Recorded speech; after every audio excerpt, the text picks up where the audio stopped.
Hello and welcome to the Practicing Connection podcast.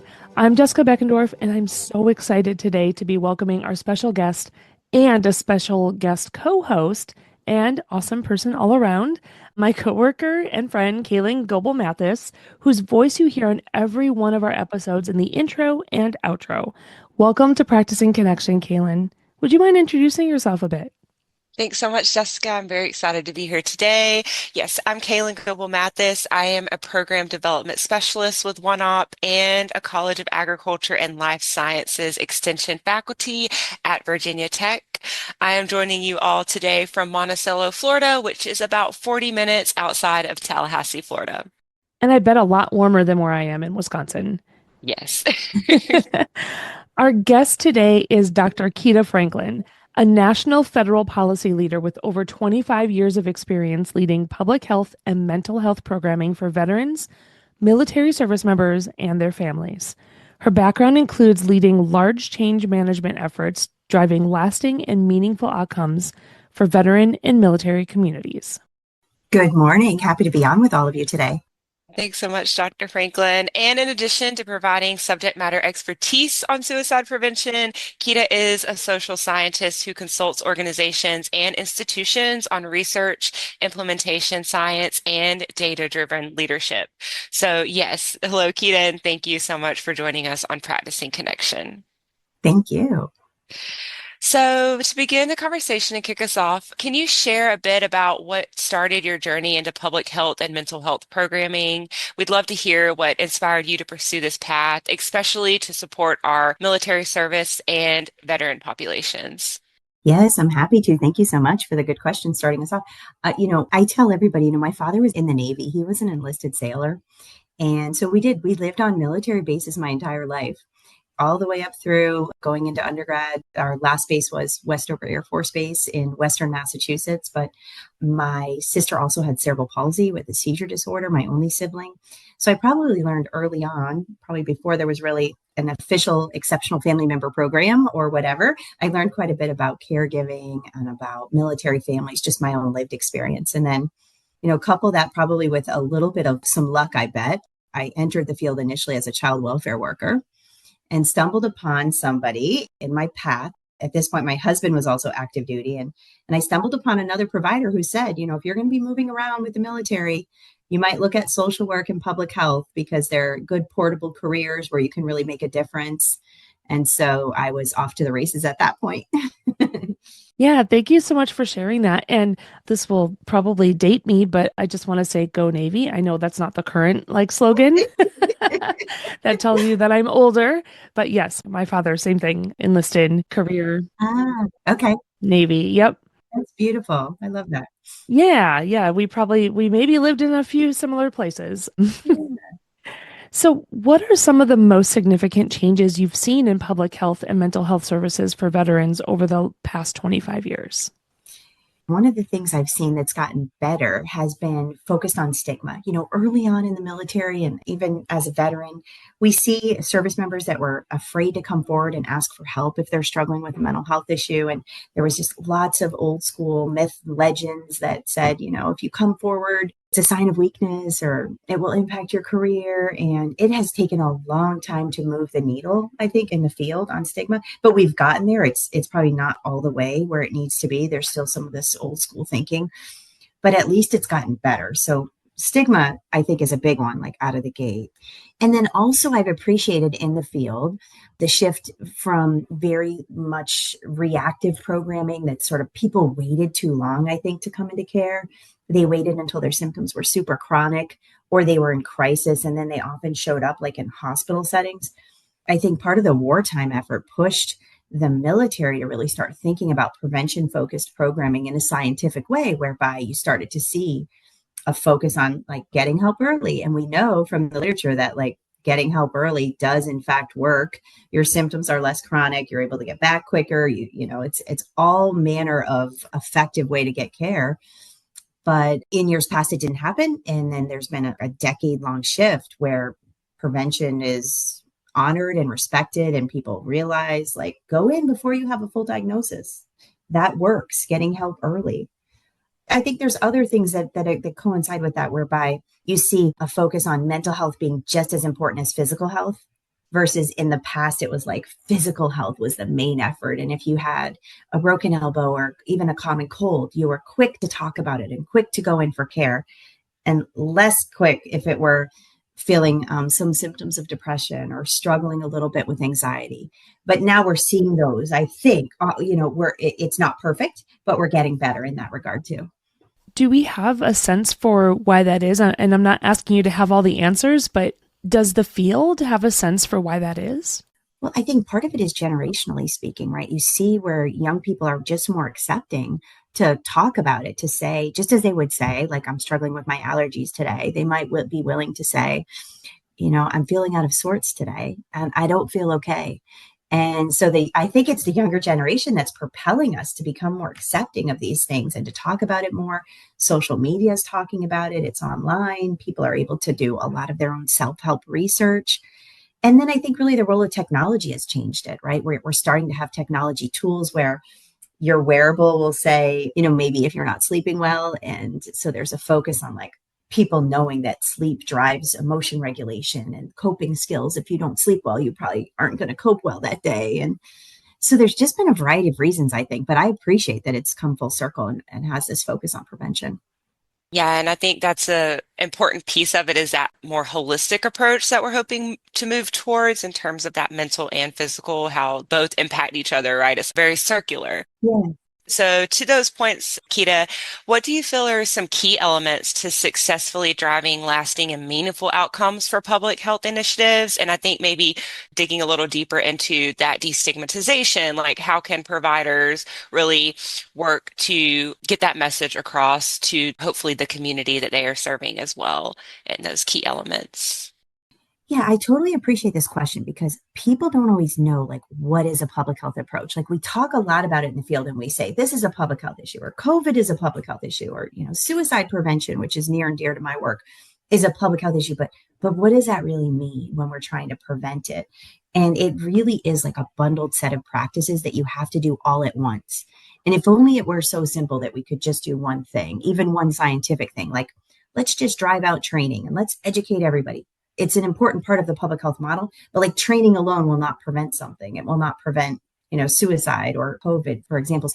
So I appreciate your question because it's focused on public health, but also on policy and the important need for policy being a key and essential element to that bundled set of practices. I have a colleague at SAMHSA over the years, Richard McEwen, and he always says that it is a bundled approach over time that will create the differences that we need. And we want to see fast results in our field. Like, we want to see reductions in the data that show XYZ, but sometimes you have to implement like all of the factors. Like, you have to build a coalition. You have to study your data. You have to use your data to write good policy. You have to have a research agenda. You have to train people. Believe it or not, you even have to work with the media. And we saw that play out during COVID, where the media would report on the data, like there's higher rates of COVID in this state, or it's getting better in that state. Like, you have to have a data and surveillance cell that's like studying the issues and reporting out on it and using it to design the interventions. And you even have to push other treatment modalities or care modalities like peer support or case manager or care coordinators alongside, no kidding, clinicians in hospital and community settings. So a long way to say, though, that there's a lot of elements and we need the policy that wraps all those elements together, because what the policy does is it sustains the work over time because it's codified. Super important for government, right? To document our processes and have policies. Certainly open to be changed. Like, it needs to be iterative and redone. And probably every year and a half or so, you're like updating the policy. And in government, it takes about a year and a half at a fast pace to push out a policy. But we know that the policies sustain the people. So like, if you or I leave these positions and we were to implement a policy that said, all of the veterans will get screened for suicide risk in the ER, that would sustain our time until new evidence, new data, new research came that maybe said we didn't need to do that. But the policies are really, I think, so important to the public health approach. So that's why I'm like loving that question, because I want people to not be scared of policy, to know that it's part of their practice and that it's a way to impact a process for a large population of people. And I've seen it firsthand in my own career, and it's incredible when you see it in action.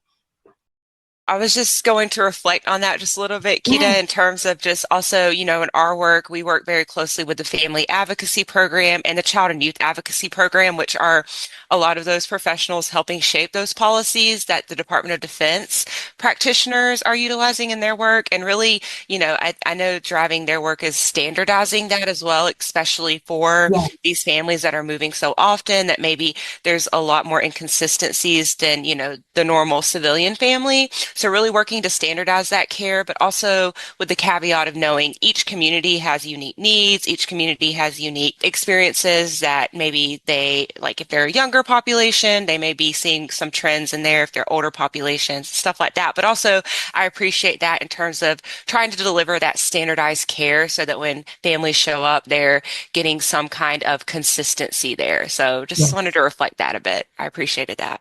Yep, we do owe it to them. The standardization piece is so important. And I would get that question a lot from our own practitioners in the field. Like, how do we standardize a policy, for example, at a large military base like Camp Pendleton, that also works at like Henderson Hall, which is like a super small base? And there are ways to do it. And so I just say that it's hard work and it is our lifelong work, but putting that standardized process in place it's a good solid point that also goes hand in hand with policy development.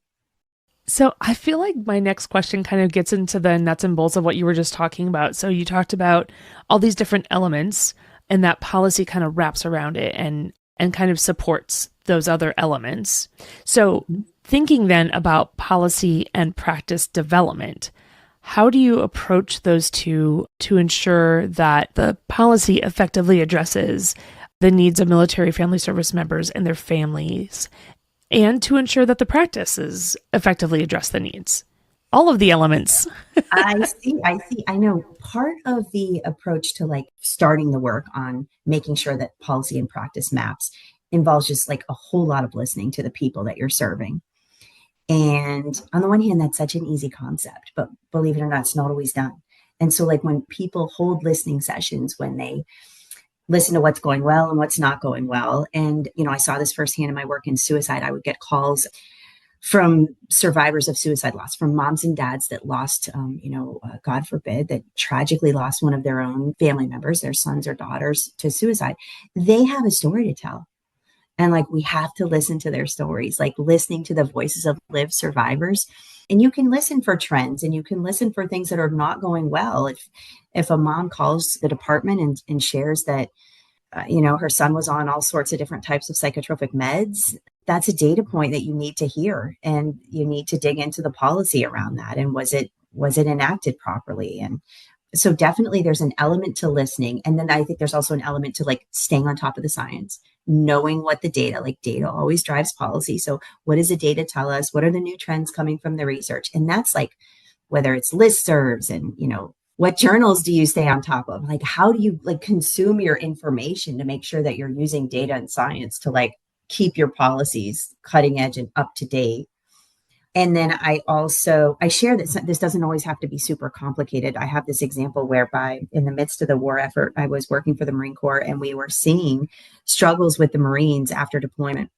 And I was thinking through my work as a behavioral health leader and like, what new policies and trends are we facing?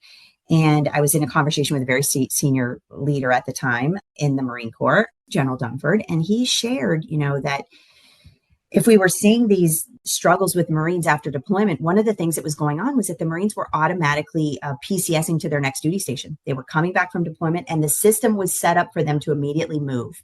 And so they were not near their peer group that they deployed with, who would see that they were not well. Those who knew them best, they're at a different duty station, and those who knew them best may not see that they're not well.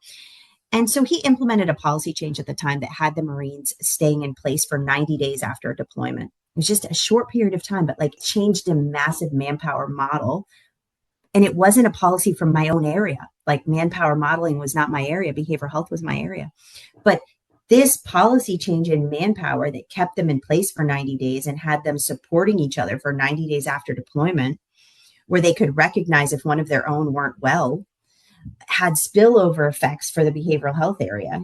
And so you start to see how like a data point on DUIs and child abuse and domestic violence and post-traumatic stress. These data points after deployment drive a manpower policy change that keeps Marines in place so they can support one another. And then you start to track the outcomes over time to see that that small change in the system can create such positive outcomes.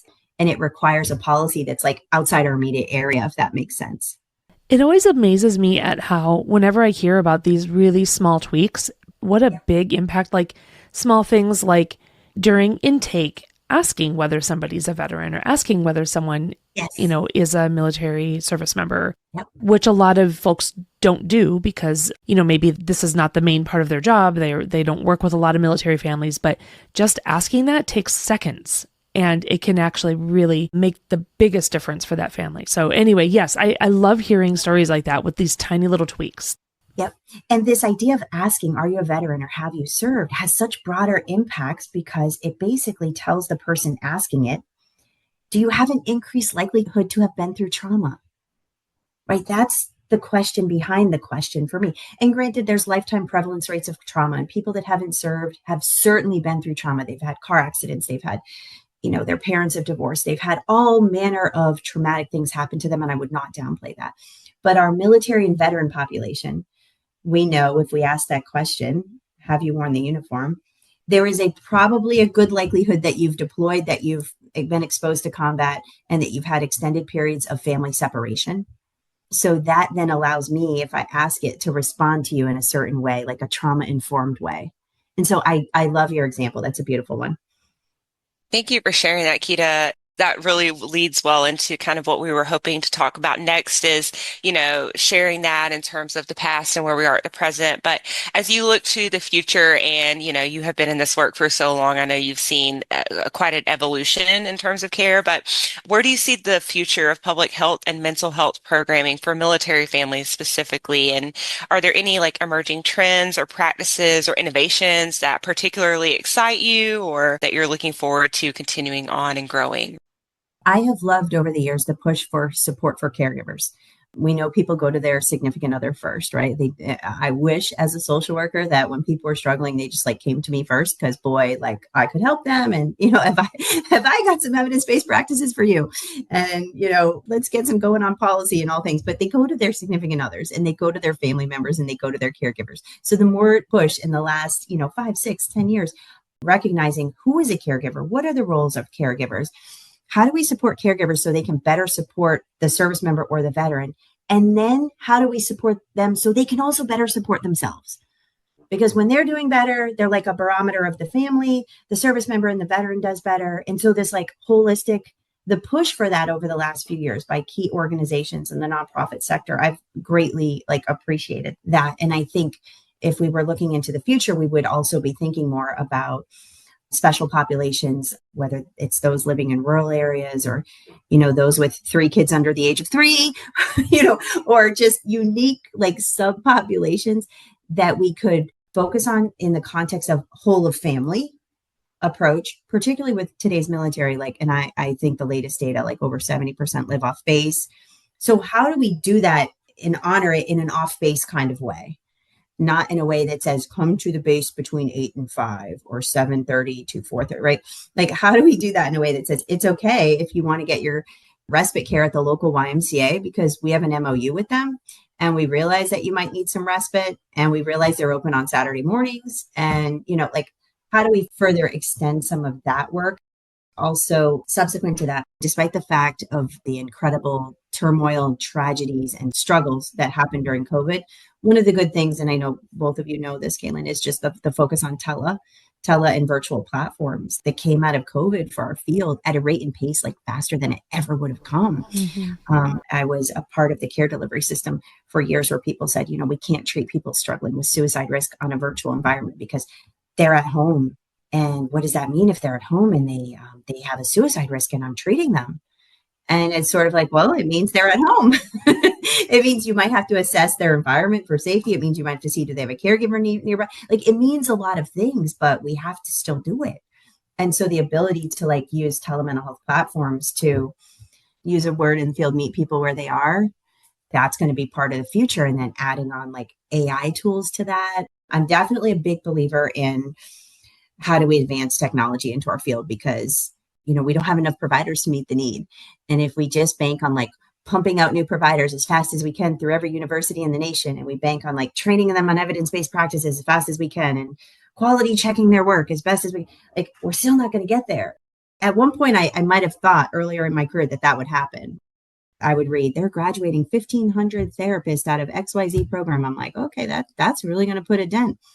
It's not. Like we have to like bring in technology to make it so that people can do a certain amount of help maybe on their own, or they can like advanced use of self-help tools, advanced use of chatbots, advanced use of technology that is like an adjunct to care, not the main care, but like in between sessions, you could access these platforms and do these things to help. 50 minutes alone, we know, is like goes by in a hot minute if you've ever been in therapy. Like it goes by so fast. So like when you have these tools that you can use outside that are technology driven and science based, like I think that's going to be part of the future. And although the adoption of it will take time, you see it happening. I personally wish it was happening faster than it is, but these things take time and they have to be well studied and they have to be pilot tested and all that we know that goes with that, right? Yeah. And I'm curious, I know we're talking mostly mental health, so I'm just curious about the connection to like county-based departments of health and human services and like where they also plug in in this off-base manner. I see so much potential and opportunity for maybe a little bit more. And that would be with maybe starting with those intakes of like, are you a veteran or a military service member, or reserve guard? But I'm curious about if you see anything in that area, a connection between, I guess, more people accessing care and help through those kinds of offices. I know for a fact that the military has long had an approach towards doing that, particularly in the programs that you spoke about, Kalin. Family advocacy has always had a push towards collaborating with local Department of Health and Human Services through MOAs and MOUs. I always think that's good. They should be codified with formal agreements. They should also regularly meet to build trust. Like agencies have to know each other. You shouldn't be like meeting them in the hot minute that you're trying to do a referral. Yeah. Because it'll be clumsy and bumpy. Like you need to like have the relationship in place well before you have to make the referral. They should almost like test the process, like do a drill of it. Like, all right, I have to make a referral. Like, let's see how this works. Does the warm handoff work? Like evaluate the effectiveness of their participation in the system, so to speak. But I think above and beyond child protective, like you're right, like I gave this example of the YMCA, but it's like, how do we help bring the whole community, together in a way to build the capacity for all of them to do their part? Yes. To serve military. And so we have to like train them. We have to bring them on base and make sure they know our plight. They know our mission. We have to do something for them too, right? It can't just be a one-way relationship too. Like, how can we help you? Can we offer you something on, trauma informed, or can we include you in on something that we're doing? Like the partnership work, I say there's a science to that too. And it does take time and energy and a lot of follow through and trust building. Yeah, absolutely. And I think also a lot of education too. Yeah. In some areas, right, where maybe they're hundreds of miles from the nearest installation. And so don't think of themselves as serving military families when they very well could be and probably are. Yes. That's a question that I'm always kind of pondering. Like, how can we educate, but also partner at the same time? I mean, if we say 200,000 or so people leave the military every year, I know that figure ebbs and flows, but like think about that figure and then where they go. There probably is every community in America, right? Like probably has some veteran population and or recently transitioned military member. Yeah. Yeah. And I think it speaks also to the importance of peer support, because one of the things we know is that with military populations and veterans in particular, like they're very good at helping their own. And so like if we can have these community-based resources that embed peer support, we're like battle buddies. Battle buddies. You're right. Yep. Just to reflect on also what I'm hearing, I'll say, I think too, like looking to the future, there's a lot of opportunity for creativity to come into play, especially like with AI and the possibilities there and working together to kind of identify what those needs may be and how we can maybe use the resources that we now have that we maybe didn't have before, especially Mhm. post-COVID, right? Where there's been a growth in virtual resources and Yeah. availability of services. So I just wanted to reflect on that a little bit and to like, that just gets me excited for the creative part of it and really working together to think of alternative routes that maybe as a practitioner you haven't thought of before, but the opportunities are there in a new way and growing as, that AI and integrating that into systems is evolving right now. I think you're right. And how exciting of a time that, like, as a practitioner in the field, that you get to be creative, that you can innovate and you can get help for your service delivery. Like, you're not in it alone. You can have a tool that double checks. What do I do? I want to deliver CBT and I'm stuck. What would be some tips? And like, you can get that info fast versus like in the day having to like really rely on your own knowledge that took a long time to build and a long time to cultivate. Like, use tools. Like, this is also, I think you bring up a good point that you remind me about related to just burnout for the field. When you're able to use these tools, it likely helps you with burnout prevention. We're not trying to lose people in the field. We want to keep them, and we Yeah. need to equip them and support them. And AI can be part of the toolbox for that. I was just working on an episode on compassion resilience for that Ah, reason. We want to avoid burnout, right? we don't want to lose our good people. You're right. Right. Well, and speaking of not losing our good people, like what words do you have for professionals hoping to make a difference in the field of public health and mental health for military members and their families? One of the things I share with people is just I try to make sure they know that, like, the work is complex. This is not easy work in any way. Like some of the stuff we've talked about today, like staying on top of the literature, knowing how to analyze data, knowing how to use that for, like, even the direct care work. I say even, like, that's the most important part of the equation, right? It's complex work, but it's so worth it. It is so worth it. Like, when you're doing it and you see a change in people, when you see a small thing that you did get them on a trajectory that changes the rest of their life because of an intervention. There's been a push towards, and I've been researching quite a bit lately on single session therapy, single session interventions. Wild, right? We say short-term solution focus, 4 to 6 sessions, whatever. But to the extent that there's this new and emerging evidence on single session work, it just speaks to the power of a small point in time getting people on track for changing their life, which then has spillover effects for the next stage of their life and the next stage, and the way they raise their children and how they participate in their family. I just think that it's worth it. It's like hard, complex work that's also super rewarding and definitely worth the work that you put into it. Thank you. And on that note, that works out seamlessly in terms of we were really wanting to know, with all of your both personal and professional experience. And this may be a hard question, but can you like identify the most rewarding part of your work and all that you've done, Dr. Franklin? Where do you find that reward at really at the end of the day and to avoid burnout for you and, just what really anchors you in that?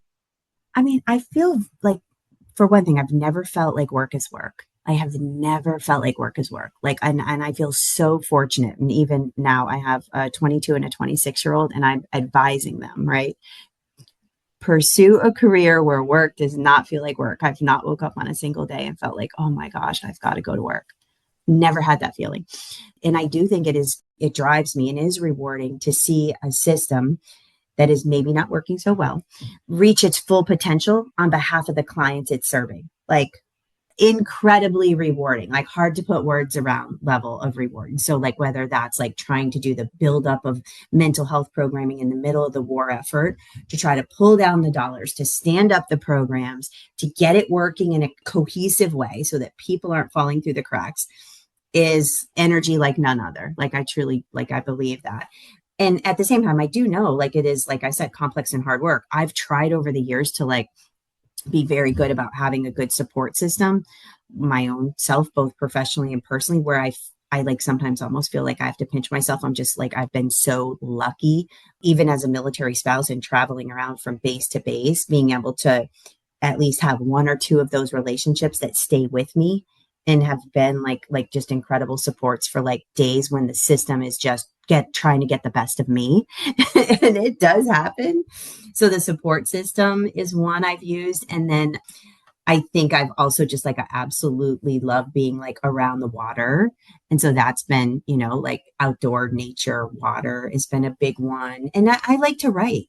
And so like I took on a pet project probably last year where I like wrote this children's book about belongingness, and it's for little kids like 4 to 7, but it was self-published, so it was like totally not a big deal in the larger world of things, but it was a fun pet project of mine about thinking through concepts like kindness and belongingness through the eyes of a child, and how do we teach that to our youngest and start them early on just being good to each other. That is an excellent topic.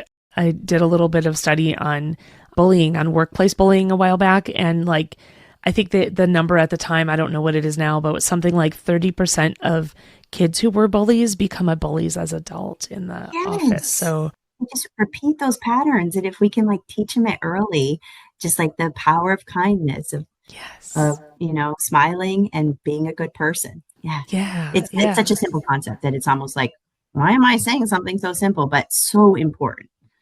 So I feel like you may have already done this, but I want to give you a chance if you had something specific with you. You just shared a whole bunch of great practices and things that you do that help support you. Do you have a very specific personal practice that helps with your own mental health and well-being, readiness, and resilience? Now, you shared a bunch, but do you have like one that you brought with you to share besides writing a children's book, which is a great idea? Yes, that was a fun project. And again, this is such a basic thing that I do. And anyone who knows me well knows I do it. For one, I definitely go to sleep early. I'm just an early to sleep person. And I wake up early. I wake up before anybody else because I want a little quiet time with a cup of tea. And then I feel grounded. And it's not because of the caffeine, because I'll grab like a mint medley decaf. It's not that I'm searching for the caffeine, although I certainly have my share of, black tea and Diet Coke and all manner of caffeine. But I appreciate like having the quiet time with a cup of tea and gather my thoughts before I start the day. And the days when I don't do that, I notice I have rocky days. Like they're bumpy and clumsy and I'm playing catch up and I feel off kilter. Well, thank you so much for that. Go to bed early. I have to say, as I get older, I'm realizing that I tend to go to bed earlier than I used to. So I think, and I feel great when I do. And so I can confirm that is a great practice. Thank you so much. It's so simple though, right? It's so simple that we probably feel silly even talking about it on this podcast, right? No, I appreciate you noting that too, because I think I would be remiss not to also kind of tie that back into your suicide prevention work, Keita, because I know that one of the emerging, topics that we're talking about around suicide prevention is the importance of sleep, right? In terms of setting those routines for folks. And if their sleep is disrupted, that could possibly be a vulnerability factor that indicates larger issues. So I think that's a really great example of like small things, but really that have those huge impacts, and especially in prevention and just things to keep a watch out for in terms of disruption of patterns, and really prioritizing sleep and rest in a way that is so important to the overall holistic approach that we've been talking about. So I appreciate that. Yeah, and particularly for providers, they should not feel, for practitioners that you all work with, like, don't feel bad if you go to bed early. That's okay. If you're getting your sleep, there's no guilt in deciding that 7 or 8 is your time. That's okay. Well, thank you so much for joining us. This has been a fabulous conversation, and it's always lovely to connect with you, Keita. And the last question I will ask you is, can you share where folks can connect with you or maybe follow you? I don't know if LinkedIn or maybe Lightus, anywhere like that. Could you just share where folks can maybe follow your work or connect with you? For sure. On LinkedIn is a great spot. I'm also at keita.franklin at lightos.com, and that is a good way to reach me. And, we're doing some incredibly mission-focused work with the Department of Defense and with military and veterans, trying to create good outcomes for behavioral health too. So I'm always open to collaborating and chatting with other people that have similar goals and similar ideas and want to pursue some conversations like that. Thanks for asking. Well, that's it for this episode. Thanks for joining us. If you enjoyed this episode, click the share button in your podcast app to share it with a friend or a colleague. We'd love to hear what you've been thinking about and what's inspiring you. You can share that with us by clicking the Send Us a Text message at the top of the description of this episode. If you're listening on a computer, you can email us at practicingconnection@oneop.org. We can't wait to hear from you. And we'd like to thank our co-producer Coral Owen, Maggie Lucas, and Joyce Vaughn for their help with marketing, and Nathan Grimm, who composed and performed all of the music you hear on the podcast. We hope you'll listen again soon. Thank you for joining us, and until then, keep practicing. The Practicing Connection podcast is a production of OneOp and is supported by the National Institute of Food and Agriculture, U.S. Department of Agriculture, and the Office of Military Family Readiness Policy, U.S. Department of Defense, under award number 2023-48770-41333.